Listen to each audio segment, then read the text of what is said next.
Hello guys, welcome back to the channel. It's Maverick here with the finale of Monster Musume no Oishasan. This is a series where saying that it's a finale doesn't really mean much, I guess you could say, since we're not really sure if there's any big end goal in mind. Now, judging from events that happened last episode, I would assume this one to be focused mostly on Glenn and Skadi still, potentially the two of them going out on a date, and if that is the case, then I'm expecting Sapphee to be her usual jealous self and probably telling them, throughout their date throughout the day, and potentially for all the other girls to show up as well, right? For one last goodbye, and, those kinds of shenanigans, like, spying on what those two are doing. Anyways, not really sure what else to say here. I mean, obviously the story still continues on. I mentioned before that the light novel already has like 6 or 7 volumes, whereas we only animate the first 3. But, yeah, let's just see where it takes us in this one. Alright, let's begin in 3, 2, 1, play.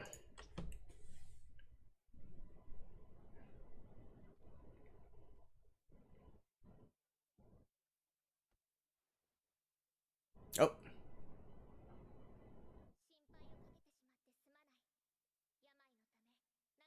Is this the first one?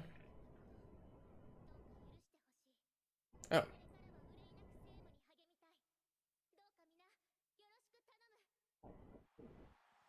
So the entire reason why she was wearing that veil and unable to speak was because...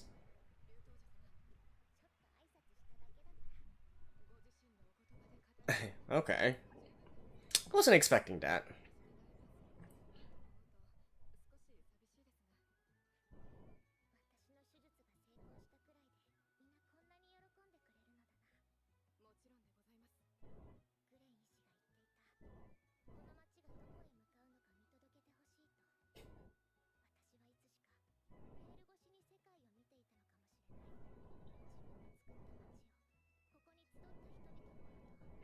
A place where humans and monsters live together peacefully.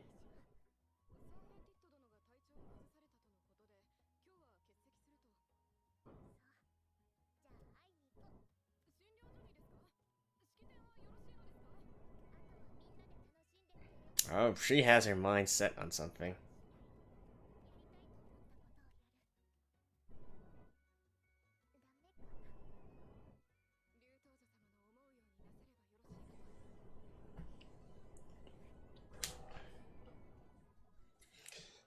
I'm going on a date and nobody's gonna stop me.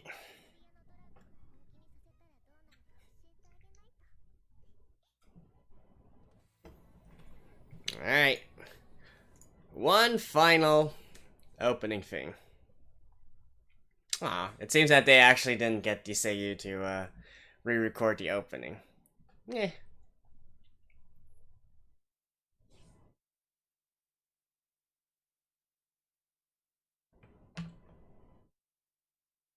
I would have liked that, Some anime series do it. Have the seiyus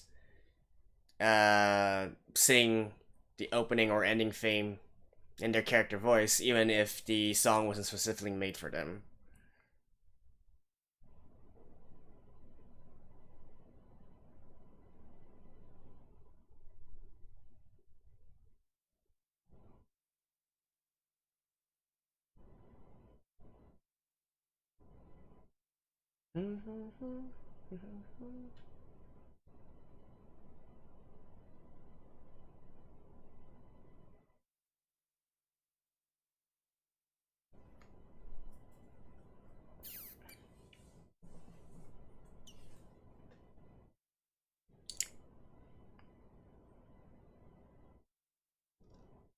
Skadi's, Kafuli. It would be nice to actually see Kafuli once again, though. See what she feels about the end result of all this. Oh.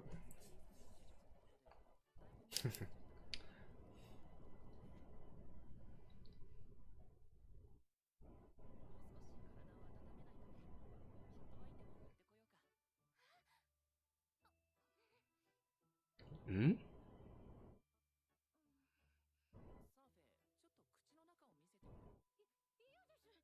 Oh.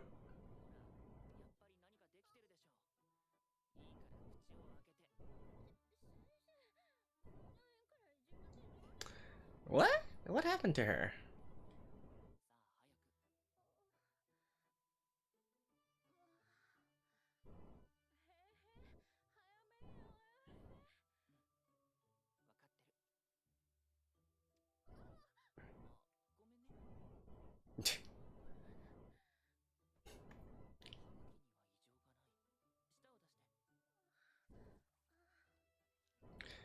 Actually, now that I think of it, we haven't had many. Ah, okay.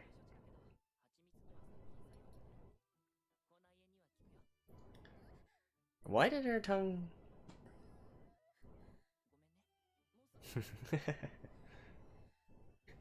Yeah, we haven't actually had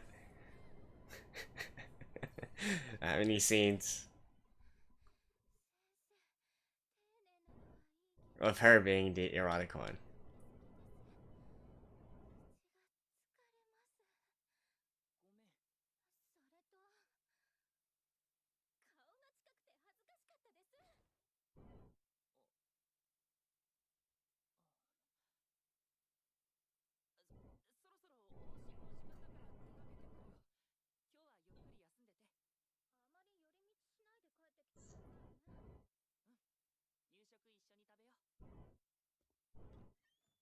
Hmm.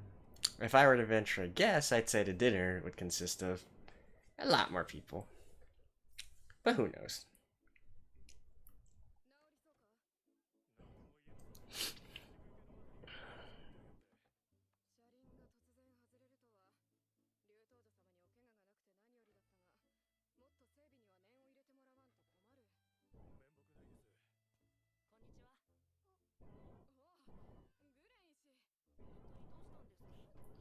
I, are you supposed to do that?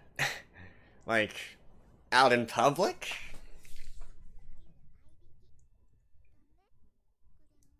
Glenn and Skadi.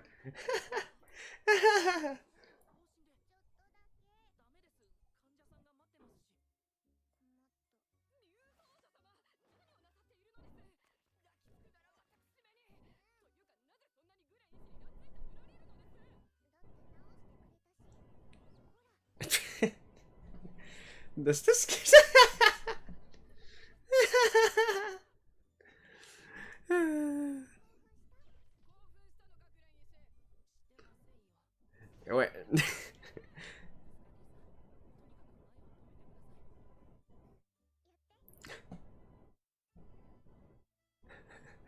This girl. I guess they can play doctor?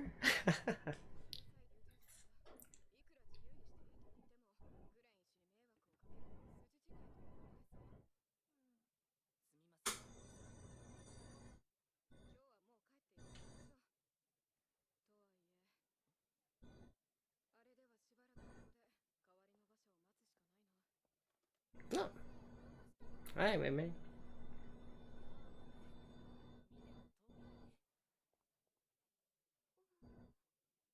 Just like, leave it to me.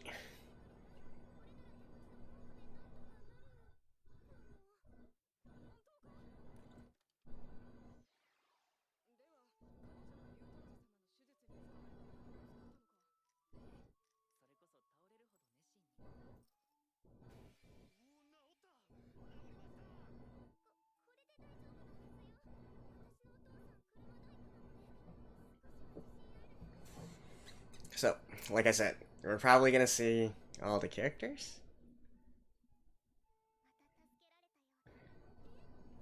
At least once.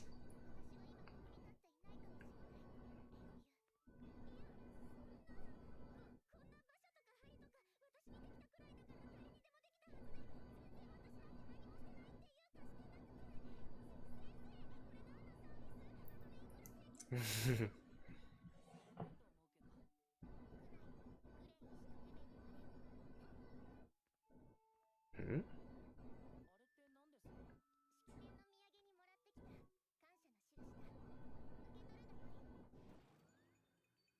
Beer?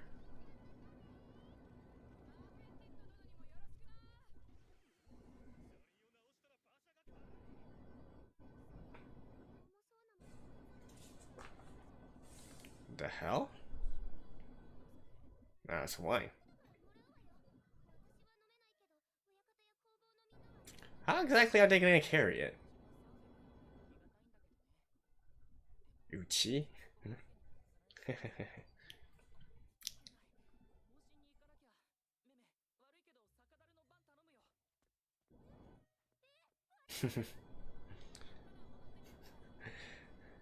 That's not very nice. Well, hello.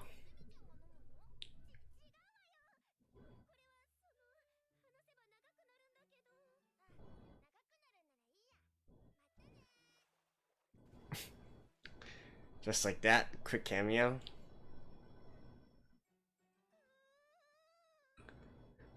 Like, come on. I know that's a bit harsh from Glenn, but you don't really need to, like... What?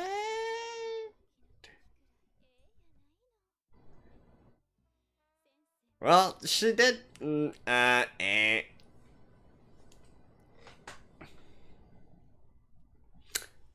Okay. Huh?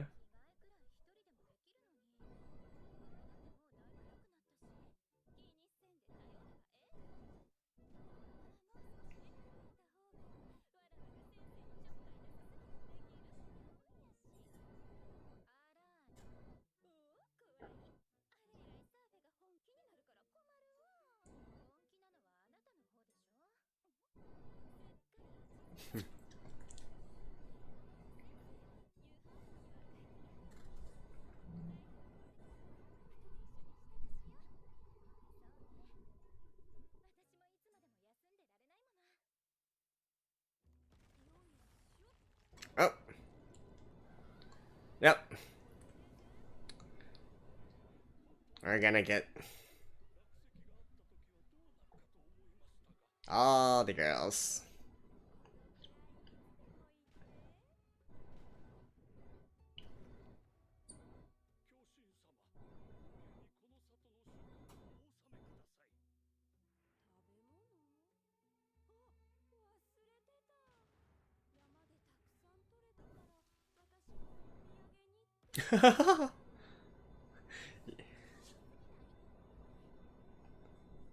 I mean, she can't really survive just on that little bit.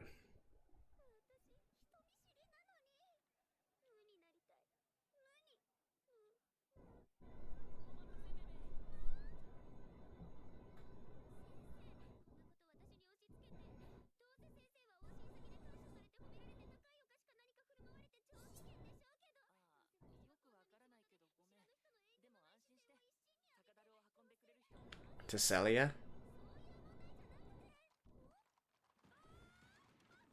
Yep.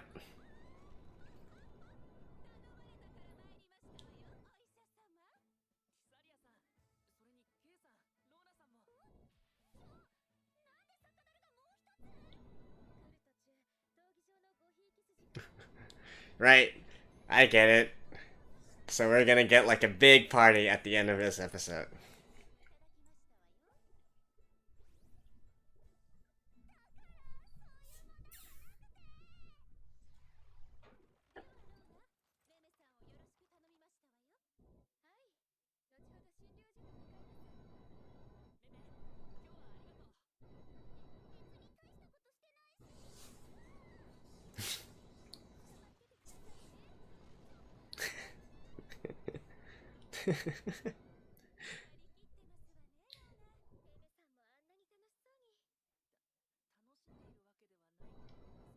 Now your turn?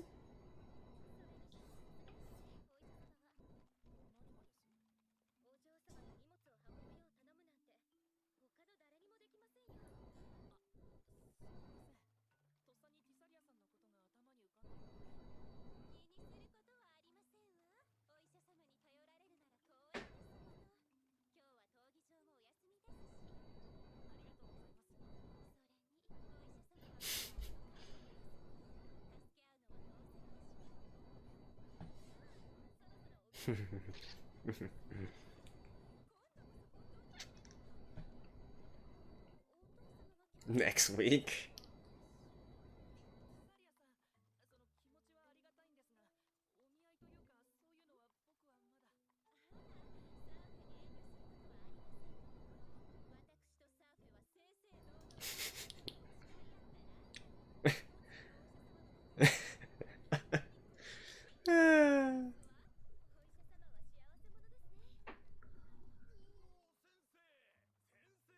Oh, hello.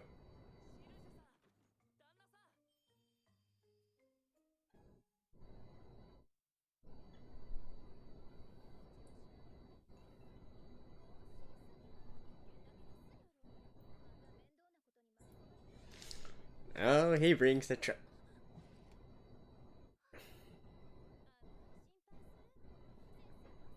Nice catch.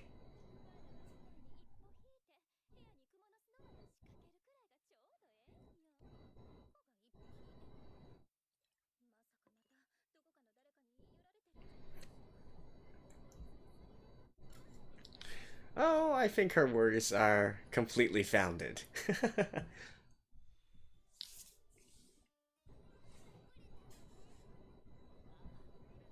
What is this?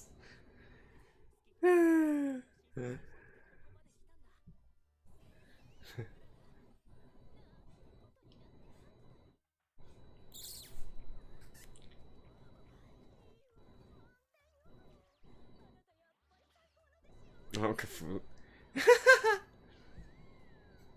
Seriously?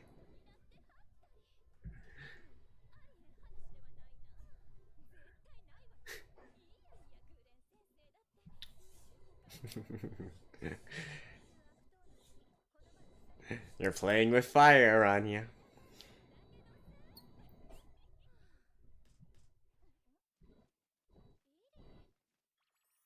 Oh.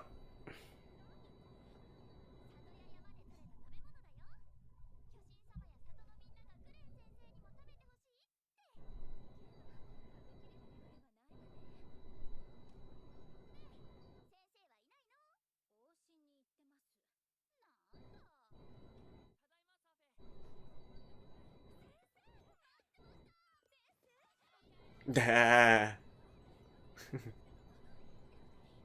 we go.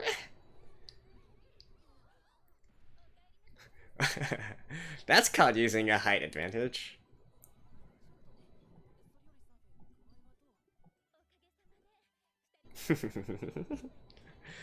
And then it's Tesselia. I'm pretty sure Tesselia and yeah, they're still out there.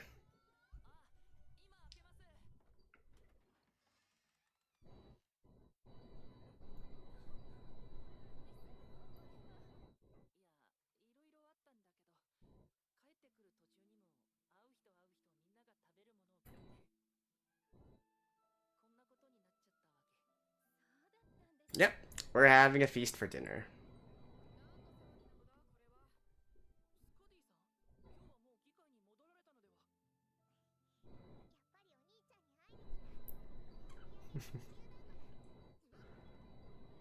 Okay. I'm glad somebody actually called that out.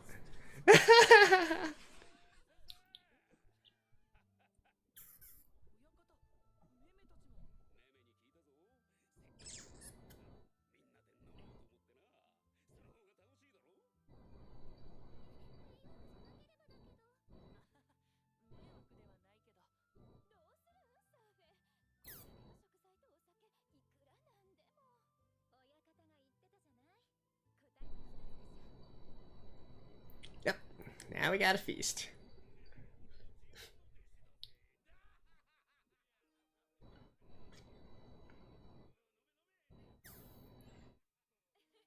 And so it's basically all the people who gave him food in the first place are also participating in the feast.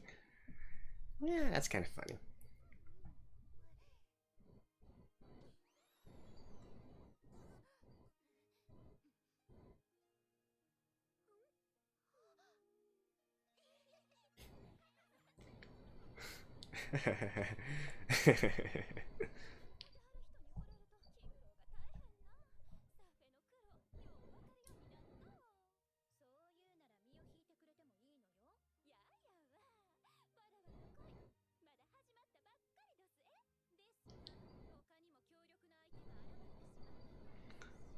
Skadi?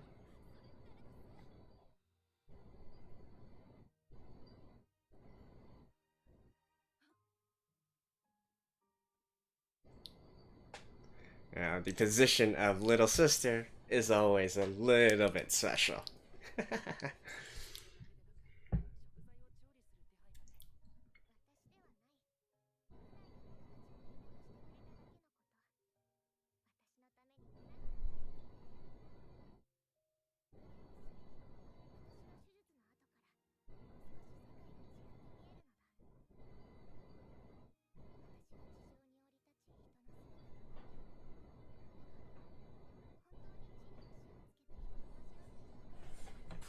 Yeah.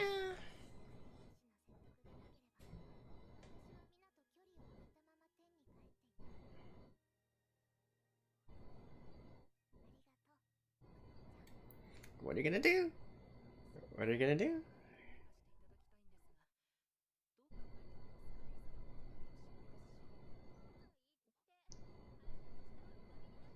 Ah!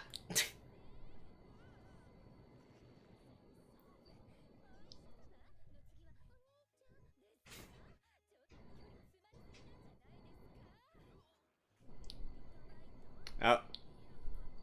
Is she a little bit drunk?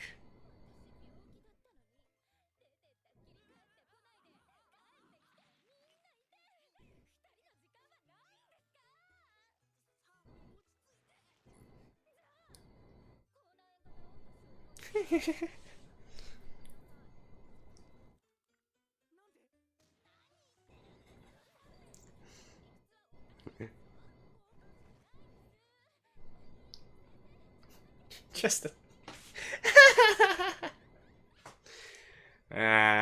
of course the shenanigans continue on.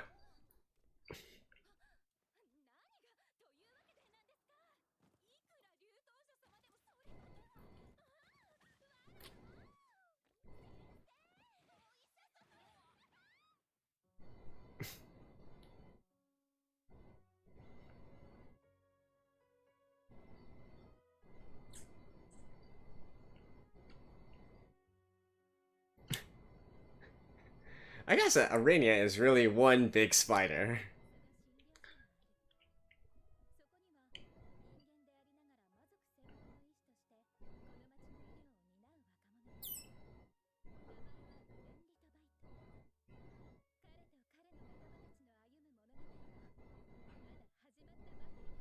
Yeah, it's just beginning. Like I said, there's still a lot more.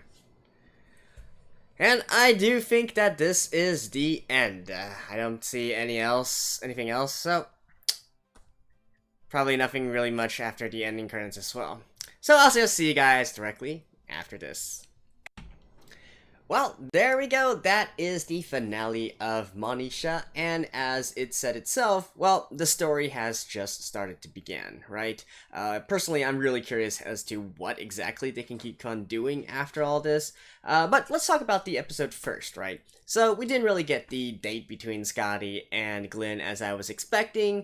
You know, it did have the potential to follow that kind of development, but that didn't really happen in the end. Instead, we just got the basic, getting a quick little recap of all the characters, all the girls and whatnot, and of course various other characters we met along the way as well, and all for gathered together to have some nice fun at the very end there. No big problem with that, and the harem shenanigans continue on, right?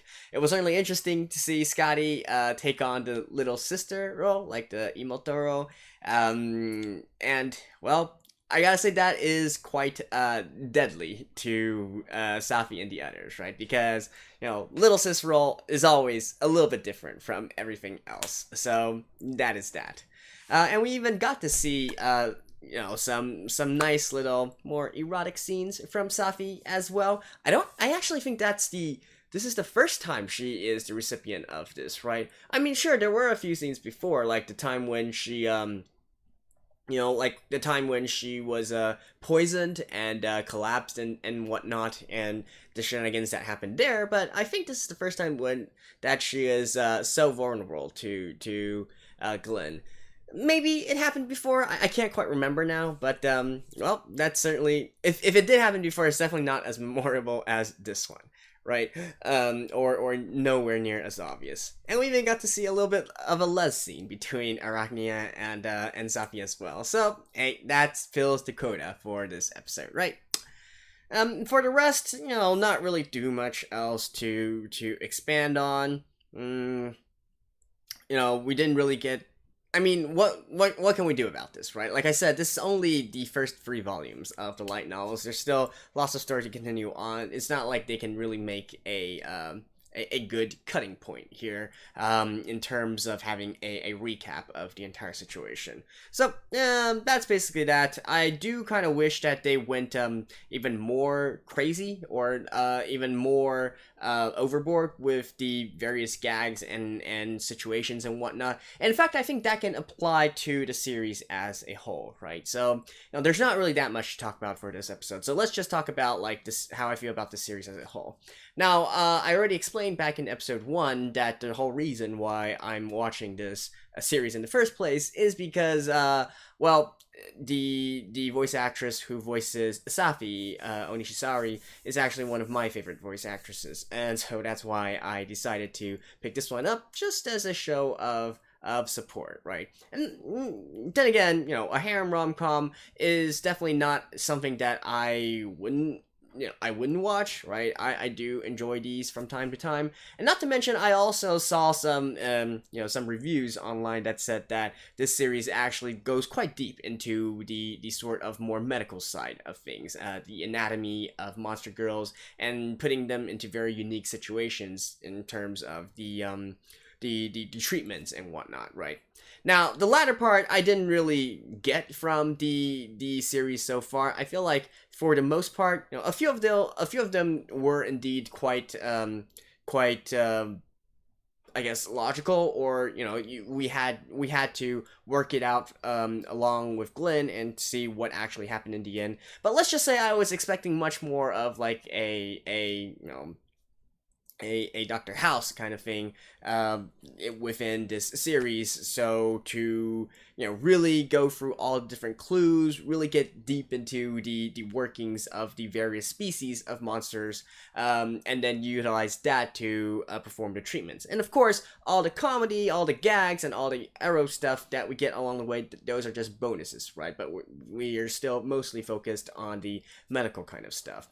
As it stands, though, I feel like we didn't get enough of the medical stuff, and yet, if you really want to go back to the gags and comedies and the arrow parts, I feel like they really didn't make a push towards that as well. It seems to, touch on all these different aspects, but, just a little bit. And I feel like that's a missed opportunity. Maybe, sure, it's the light novel itself. Clearly it's doing something right to allow people to want to keep on reading it, and for there to already be 6-7 volumes that are actual light novels, not just web novels, right, but actually published light novels. But I'm just saying, at least in terms of the anime adaptation, I really don't think, I think they could have gone a little bit further, let's just say. And I think that's probably also the reason why the score on my anime list and whatnot is pretty low, because a lot of people are probably coming into this expecting something, akin to various other Monster Girl types of series that came before it, and really looking forward to the more, how can I say, to the more erotic stuff, basically. So that didn't really pan out, and for the rest of it, the characters are decent. We get some nice backstory as well, although definitely not utilized as much as it could be. The animation is pretty mediocre, I gotta say. Probably the sound design of this would be the best thing that came out of all this, in terms of the more fundamental kind of stuff. And fundamental stuff, I'm talking about stuff like story, like pacing, like storyboarding, animation, sound design, that kind of stuff. Definitely, it's not going to win any awards in the animation department. A lot of the times, it's just like a very static background there, and then using basically just characters talking, and that's basically it, right? It's definitely a very, well, it's a low budget anime. Let's just put it that way. So working with the resources that they have, I think it's decent enough. At the very least, you know, for me, one big criteria in judging anime is just the entertainment value, right? You know, putting aside all that other objective stuff like sound design, like animation and whatnot. I always have this sort of feeling that we should judge an anime for what it should be, right? Like, this is clearly not meant to be a super serious series. It's also not meant to be a you know, super comedy series or an action series or whatnot. So for what it was and for the resources that it has, I think it's doing a decent enough job. Now, does it have shortcomings? Definitely. Do I wish that it could have tried to I don't know, try to take a little bit more risk and put itself out there a little bit more? Definitely. But at the end of the day, it's still a series that I'm not going to be too mad to watch through, right? There are a few anime series I've watched that I'm like, oh my god, I want to turn this off so bad, right? And I definitely did not experience that within this anime at all. So that in itself is a plus, right? And I guess, final question, who is the best waifu out of all this? You guys already know me, I am Team Sapphee all the way. Although, I guess some people might prefer someone like Skadi or someone like Tasalia a little bit more. And Arania, I really can't pronounce her name. They always pronounce it a little bit differently from how they spell it. I feel like she's a pretty interesting character as well in terms of really utilizing this sort of antagonist kind of characteristics, and yet putting her into, you know, firmly within the protagonist's camp as well. So I do like it when they go a little bit further with that. We got a nice little mix of various different characters, various different monster girls with various different quirks and such, right? So all in all, I'd say it's a decent mix, but my heart still is Sapphee's. And really, to close this off, I am quite intrigued as to how they can continue this. Like, and I mean, this is not just a small continuation. It's, like I said, it's literally like seven episodes deep already. So obviously, I don't expect them to continue to still introduce more and more monster girls, and the harem just expands like endlessly or whatnot. There is a lot of backstory to this, and different kinds of context and settings that I feel like could be utilized pretty well, right? So, for instance, Sapphee's background, that's a pretty interesting thing as well, having this family of assassins, but then to have one of their descendants actually working more so on the medical side of things, right? So that's definitely something that's might play a bigger role, a more prominent role, or maybe a story arc in of itself in the future. And of course, also the entire meta setting of the human and monster conflict there, right? So this city is obviously the exception to the rule, where humans and monsters can coexist peacefully. I dare say, though, that in the future development of this series, we're probably going to get a situation where perhaps this city comes under fire from both the human side and the monster side, right? From the more radical factions of both sides, who would be blaming the city for harboring the opposition, if you will. So there's definitely lots of potential there to utilize this kind of storyline, but I guess that's something for another time, another day, and most probably just go read the light novels, right? Because I highly doubt that this can actually get a second season here. But in any case, if any of you guys were here specifically for this series and stumbled upon my channel, well, welcome. Hopefully you find this series entertaining, you find my commentary entertaining, and you like the way I do my formats. If you do, feel free to subscribe, check out my other videos, etc, etc. And if not, well, hopefully we will have the chance to meet again someday in some other series. That's all for now. This has been Maverick, and I'll see you guys next time. Bye-bye.